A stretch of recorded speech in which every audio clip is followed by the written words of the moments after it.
हम आगे बढ़ते हैं और अब आपको बताते हैं अंता उपचुनाव से जुड़ी हुई एक बड़ी जानकारी।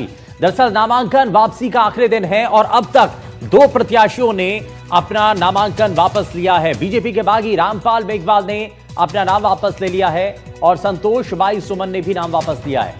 संतोष बाई ने निर्दलीय दाखिल किया था नामांकन, बीजेपी प्रत्याशी के समर्थन में नामांकन वापस लिया और बीजेपी प्रत्याशी मोरपाल सुमन का अब दोनों ही जो प्रत्याशी हैं वो अब समर्थन करेंगे।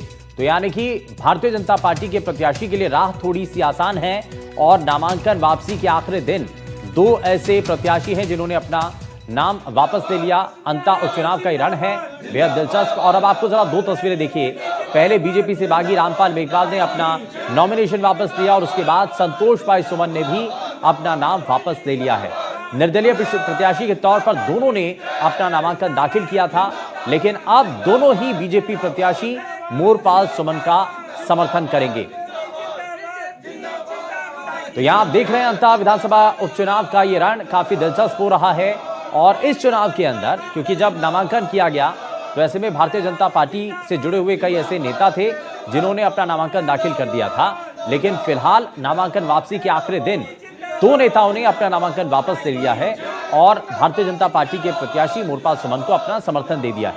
आप इस दौरान जो है रामपाल मेघवाल ने अपना नामांकन वापस ले लिया है और वहीं दूसरी तरफ संतोष बाई सुमन जिन्होंने अपना नामांकन वापस लिया। और ब्रजेश परिता हमारे संवाददाता जुड़ गए 12 से। ब्रजेश, क्या इस मामले को लेकर के जानकारी मिल रही है? और ये बताया जा रहा है कि दो ऐसे लोग जिन्होंने अपना नामांकन वापस तो लिया ही, साथ ही भारतीय जनता पार्टी के जो कैंडिडेट है उनको अपना सपोर्ट भी कर दिया है।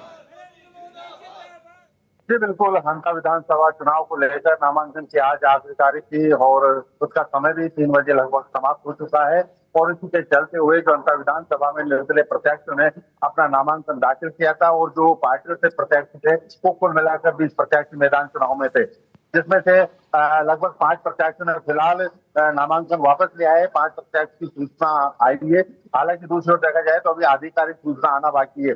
5 प्रत्याशियों में से जो प्रत्याशी है उनमें से 2 प्रत्याशियों ने भाजपा के समर्थन में अपने भाजपा के जो प्रत्याशी मोरपाल सुमन उनके समर्थन में पक्ष में रखा है। और दूसरी ओर देखा जाए तो जो 5 प्रत्याशी सामने आए उसमें से प्रत्याशी अभिदास, जहांगीर, सुनीता मीणा, नरोत्तम पारिक और रामपाल मेघवाल और संतोष बाई सुमन ने अपना नामांकन वापस लिया है। ये कुल 20 प्रत्याशी थे जिनके नामांकन दाखिल हुए थे और इनमें से 5 प्रत्याशियों ने अपना नामांकन वापस लिया है। हालांकि 3 बजे के पश्चात अभी आधिकारिक सूचना और आना बाकी है। अब आज से नामांकन की प्रक्रिया है वो वापस लेने की वो पूर्ण हो जाएगी। इसी के साथ ही जो चुनावी रण है वो पूरी तरह से तैयार हो जाएगा। अभी फिलहाल जो कांग्रेस से प्रमोद जैन भाया और भाजपा से मोरपाल सुमन और निर्दलीय प्रत्याशी जो नरेश मीणा है, तो वही जिन प्रत्याशी 2 प्रत्याशी रामपाल मेघवाल और संतोष भाई सुमन ने भाजपा के प्रत्याशी मोरपाल सुमन के पक्ष में अपना सपोर्ट किया है और नामांकन की आज आखिरी तारीख ये समाप्त हो जाएगी।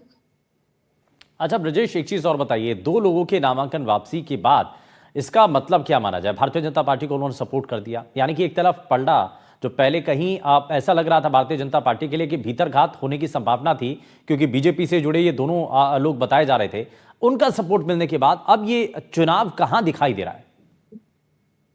जी बिल्कुल, जो जिन प्रत्याशियों ने नामांकन वापस लिया है उन्होंने बीजेपी के प्रत्याशी का सपोर्ट तो किया ही है। हालांकि ये जो लोग थे दोनों जो पूर्व विधायक थे रामपाल मेघवाल और संतोष भाई, ये भारतीय जनता पार्टी से ही जुड़े हुए लोग थे और उन्होंने जब भाजपा प्रत्याशी मोरपाल सुमन का सपोर्ट किया है तो कहीं ना कहीं ऐसे हालात तो है कि भारतीय जनता पार्टी के प्रत्याशी को बल मिलेगा और जो अन्य प्रत्याशी है वो किसको सपोर्ट करते हैं ये भी देखने वाली बात होगी।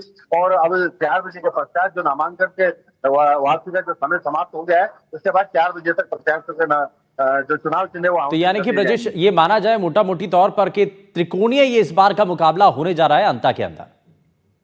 देखो, इसमें कहने में कोई अतिशक्ति नहीं होगी क्योंकि जो दिग्गज नेता है प्रमोद जैन भाई वो कांग्रेस के मैदान में ये पूर्व मंत्री भी रह चुके हैं और 5 बार यहाँ से चुनाव लड़ चुके हैं। तो वहीं भाजपा ने भी अपने धरातल के कार्यकर्ता मोरपाल सुमन को मैदान में उतारा है।